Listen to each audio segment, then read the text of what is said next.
Bismillahirrahmanirrahim. Alhamdulillahirabbil alamin alladzi arsala rasulahu bil huda wa dinil haq liyuzhirahu 'ala dini kulli wa kafa billahi syahida. Asyhadu an la ilaha illallah wahdahu la syarikalah wa asyhadu anna Muhammadan abduhu wa rasuluh la nabiyya ba'dah. Allahumma shalli wa sallim ala Muhammad wa ala alihi washabihi ajmain.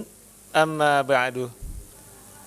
Bapak Ibu jamaah Masjid Siti Halimah yang rahmati Allah, pertama-tama marilah sama-sama senantiasa kita panjatkan puji serta syukur kita kehadirat Allah Subhanahu wa Ta'ala yang alhamdulillah atas berkat limpahan rahmat dan karunia-Nya kita masih dapat dipertemukan di Masjid Siti Halimah ini guna menjalankan kewajiban kita, yaitu sholat isya secara berjamaah, dan insya Allah akan dilanjutkan dengan ibadah tarawih.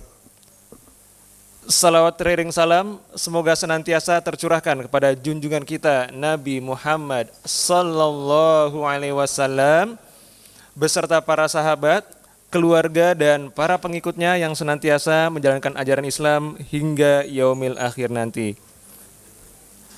Jamaah yang rahmati Allah, sebelum kita masuk kepada rangkaian ibadah tarawih di malam hari ini, terlebih dahulu kami akan menyampaikan beberapa pengumuman.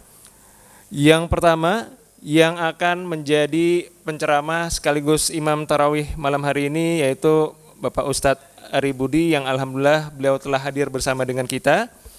Dan kemudian kami mengucapkan terima kasih kepada para jamaah sekalian yang telah menyisihkan sebagian rezekinya untuk hidangan berbuka puasa di Masjid Siti Halimah.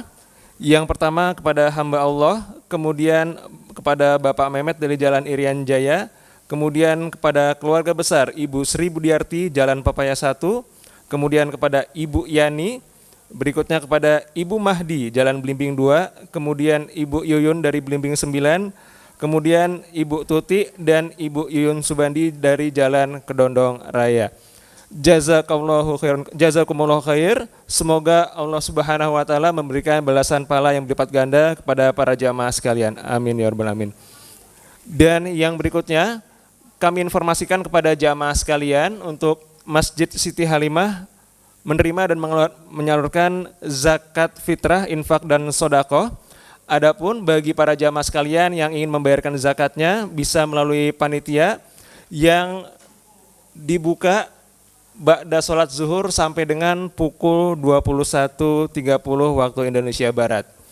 Dan kemudian kepada para jamaah sekalian yang akan mengikuti iktikaf, dimohon untuk bisa mendaftarkan kepada panitia untuk mendata terkait dengan kebutuhan konsumsi untuk hidangan pada saat sahur nanti. Kiranya itu saja pengumuman yang dapat kami sampaikan, kurang lebihnya mohon maaf. Wabillahi taufik wal hidayah. Wassalamualaikum warahmatullahi wabarakatuh. Assalamualaikum warahmatullahi wabarakatuh.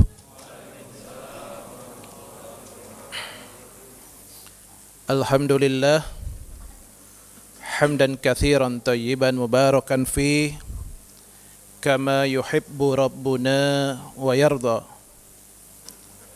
Ashhadu an la ilaha illallah wahdahu la syarika lah wa ashhadu anna Muhammadan abduhu wa rasuluh.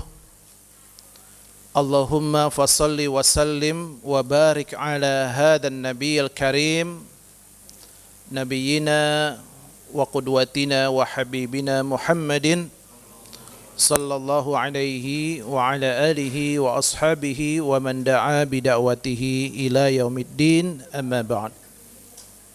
Hadirin jamaah salat isya Masjid Siti Halimah yang saya muliakan, dan semoga dalam lindungan Allah Subhanahu wa taala.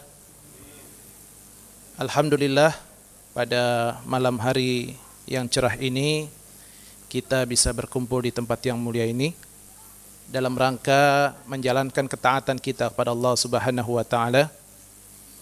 Semoga suasana ini bisa terus kita jaga selama bulan Ramadan ini, bahkan insya Allah nantinya bisa kita jaga ketika kita nanti berada di luar bulan Ramadan. Dan kita juga bersyukur pada Allah Subhanahu wa taala masih diberikan kekuatan iman, dan dengan kekuatan iman tersebut kita bisa menjalankan rangkaian ibadah-ibadah kita di bulan Ramadan. Semoga seluruh rangkaian ibadah kita di bulan Ramadan mendapatkan ganjaran yang berlipat ganda dari Allah Subhanahu wa taala. Bapak, Ibu-ibu serta jamaah Masjid Siti Halimah yang saya muliakan, bagaimana kabarnya, Pak? Alhamdulillah. Ibu-ibu sehat, Bu? Alhamdulillah sehat. Alhamdulillah. Alhamdulillah. Ini waktu awal Ramadan softnya sampai mana, Pak? Sampai luar jangan-jangan. Ada sampai luar ya. Alhamdulillah. Iya. Tapi sekarang sampai berapa soft nih? Tapi emang saya juga nggak tahu kenapa gitu ya. Hampir rata-rata tiap masjid semakin mendekati Lebaran gitu semakin ada kemajuan gitu.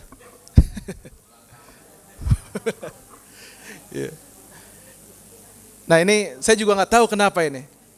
Dan faktanya memang tiap tahun seperti itu, Pak. Apalagi nanti kalau udah Ramadan selesai tuh, tambah maju lagi biasanya gitu. Ya. Amin ya, mudah-mudahan Masjid Siti Halimah terus konsisten bisa menjaga jamaahnya, salat berjamaah. Ini saya sampaikan di beberapa kesempatan, terkhusus di beberapa masjid di Kota Depok, ya, terkait dengan keutamaan salat berjamaah. Ya. Karena didasari oleh keprihatinan setiap Ramadan, apalagi selepas Ramadan, ini kembali masjid-masjid kita ini sepi, Bapak Ibu sekalian. Ya, emang kenyataannya seperti itu. Padahal kalau kita membaca atau kita memahami bagaimana keutamaan yang sangat besar dari salat berjamaah itu, gitu. Di mana Rasulullah Sallallahu Alaihi Wasallam bersabda, "Salatul jamaati tafdulu salatul fadzi bi khamsin wa 20 darajah." Salat berjamaah itu lebih utama daripada salat sendiri, 25 derajat utamanya. Dalam riwayat lain bi sab'in wa 20 darajah. Jadi ada dua riwayat. Sama diriwayatkan oleh Imam Bukhari. Makanya dalam kitab Fathul Bari yang disusun oleh Al-Imam Ibnu Hajar Al-Asqalani, beliau menghimpun dari beberapa pendapat-pendapat. Antara 25 dan 27 ini beliau jadikan tuh poin per poin. Ya, beliau jadikan poin per poin. Nah, di antara poin per poin itu yang dimaksud dengan 25 derajat di antaranya adalah tabkiru ilal masjid fi awalil waktu. Jadi hadir di masjid di awal waktu. Nah itu. Jadi kalau misalkan satu poin saja berkurang, maka kualitas keutamaan 25 dan 27 derajat itu akan berkurang. Kalau misalkan berkurang satu, dia akan menjadi 24 derajat pahalanya. Nah itu yang didasarkan pada pendapatnya Ibnu Hajar Al-Asqalani gitu. Jadi di sini yang ingin saya garis bawahi adalah bagaimana kita bisa hadir di awal waktu untuk melaksanakan sholat berjamaah. Gitu. Namun di awal waktu ini, nantinya ketika kita datang, kita langsung duduk di shaf yang awal. Karena ini juga satu fakta juga. Mungkin ya mudah-mudahan di sini tidak ada. Datang sholat Jumat, Pak, ya kan? Masjid masih kosong. Biasanya udah ngetek dulu tuh kaplingnya tuh. Nah, bukan saya ngomong, sayap kanan yang ngomong tuh, ya kan? Di belakang atau di samping sudah ngetekin dulu. Padahal di depan, saf depan itu masih kosong tuh. Nah itu, ya kan? Itu. Nah, disinilah baru kita lihat, ya. Maksud saya yang saya sampaikan adalah bagaimana saf di depan ini mempunyai keutamaan yang sangat besar gitu. Nah, kata Nabi, innallaha wa malaikatahu yusalluna ala safil awal. Sesungguhnya Allah dan para malaikat bersolawat pada orang-orang yang berada di saf awal masjid ketika dia sholat. Kemudian seorang sahabat bertanya, ya Rasulullah, wa ala thani, wahai Rasulullah, gimana dengan saf yang kedua? Apa kata Rasulullah? Innallaha wa malaikatahu yusalluna ala safil awal. Sesungguhnya Allah dan para malaikat bersolawat pada orang-orang yang berada di saf awal. Jawabannya masih sama seperti itu. Gitu.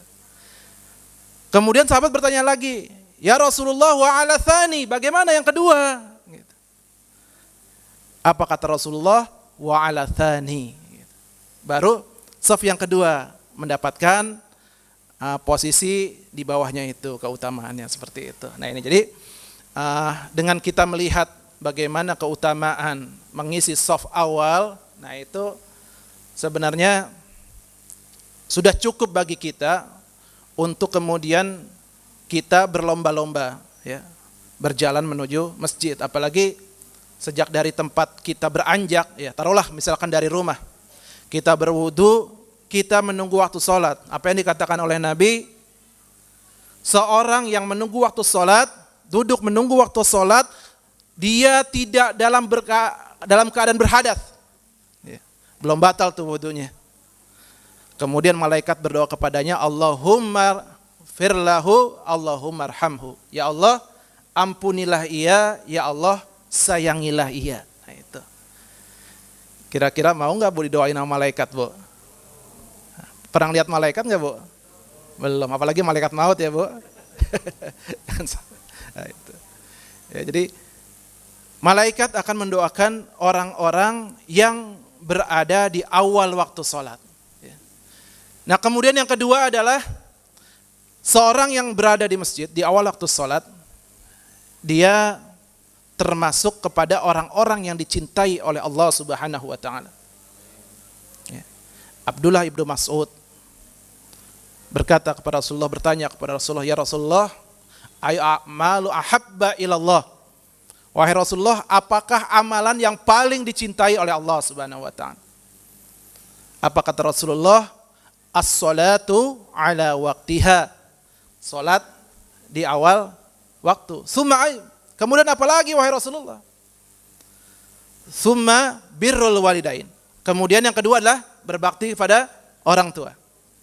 Kemudian apa lagi wahai Rasulullah? Yang ketiga, summa jihadu fi sabilillah. Yang tiga baru berjihad fi sabilillah. Padahal dalam Al-Quran, kalau kita membuka Al-Quran, birrul walidain itu letaknya setelah keimanan pada Allah. Jihad setelah keimanan kepada Allah. Wa'budullaha wa la tusyriku bihi syai'a wa bil walidaini ihsana. Sudah beribadah pada Allah. Jihad, tu'minuna billahi wa rasulih wa tujahiduna fi sabilillahi bi amwalikum wa anfusikum. Tapi Rasulullah SAW menempatkan jihad dan berbakti kepada orang tua ini setelah sholat di awal waktu. Nah ini menandakan bagaimana utamanya kita berada di awal waktu sholat itu. Gitu. Dan ini sekali lagi jadi perlu disampaikan, selain begitu besar keutamaannya, kalau kita coba mengkaji sirah nabawiyah ya Bapak Ibu sekalian, kenapa sih kok ketika hijrah Rasulullah kok yang dibangun masjid, ya kan? Kalau kita kan enggak Kak, Pak ya. Kita bikin perumahan aja yang dibangun dulu apaan biasanya? Jalan.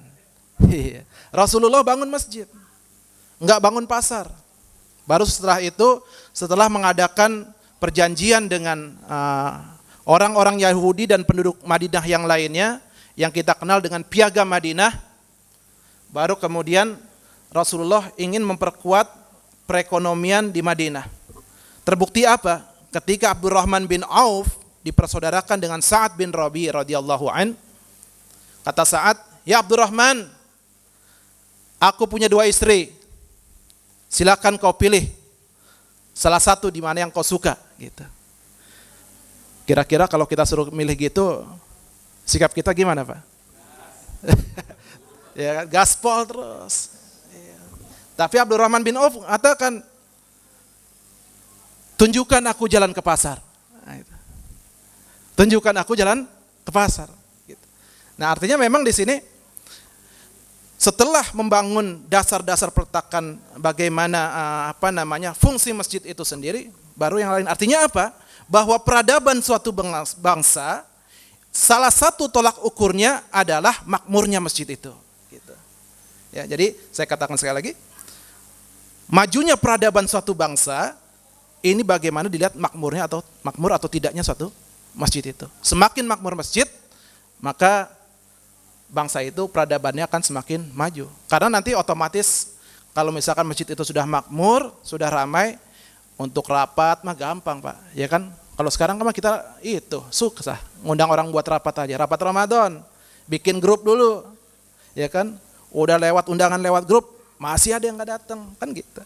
Tapi ketika masjid ini berfungsi dengan baik, ya, maka akan mudah terjadi komunikasi di antara para jamaah itu sendiri. Walaupun memang nantinya di situ berbeda-beda, ya kan? Ada yang sholatnya telunjuknya goyang, ya kan? Di sini ada nggak Pak yang telunjuknya goyang sholatnya? Ada, yang nggak goyang juga ada, kan gitu. Ada yang sholatnya tangannya di dada, ada yang di perut, ada yang di bawah perut, ya kan? Emang kenyataan seperti itu. Tapi apakah itu menjadi sebuah masalah bagi kita? Enggak, ya kan? Gitu. Mungkin bisa jadi di sini ada yang puasanya duluan, ya kan? Ya ntar puasanya duluan, lebarannya ikut Muhammadiyah lah. Ya, jadi inilah kita kembalikan bagaimana fungsi masjid itu sebagaimana mestinya. Dan kemudian yang ketiga, keutamaan orang-orang yang berada di awal waktu sholat berjamaah, ini akan diharamkan baginya surga. Ya. Kata Rasulullah, jika salah seorang di antara kalian menjaga sholat 5 waktunya, sujud-sujudnya, ruku-rukunya, dan waktu-waktunya, apa kata Rasulullah? Hurrima ala nar, diharamkan atas neraka baginya.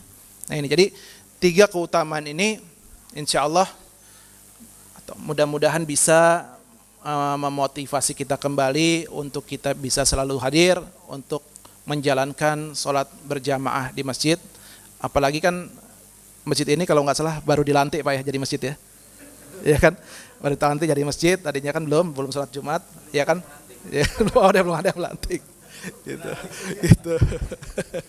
Ya mudah-mudahan kita doakan bersama Masjid Siti Halimah ini semakin makmur, jemaahnya semakin banyak, semakin sejahtera juga jemaahnya, insyaallah ya. Dan mudah-mudahan setelah Ramadan ini pun kita bisa tetap konsisten untuk bisa mengisi masjid-masjid kita dengan hadirnya kita di masjid dalam menjalankan sholat berjamaah. Dan tidak hanya itu saja, kegiatan-kegiatan yang lain pun kita ramaikan sehingga masjid ini benar-benar sekali lagi berfungsi sebagaimana masjid di awal-awal kenabian, di awal-awal hijrahnya Nabi Sallallahu Alaihi Wasallam dan seterusnya. Itu saja mungkin yang bisa saya sampaikan pada kesempatan malam hari ini. Mudah-mudahan yang sedikit ini bisa bermanfaat bagi kita, dan mohon maaf jika ada kata-kata yang kurang berkenan. Nasrum minallahi wa fathun qarib wa basyiril mu'minin. Assalamualaikum warahmatullahi wabarakatuh.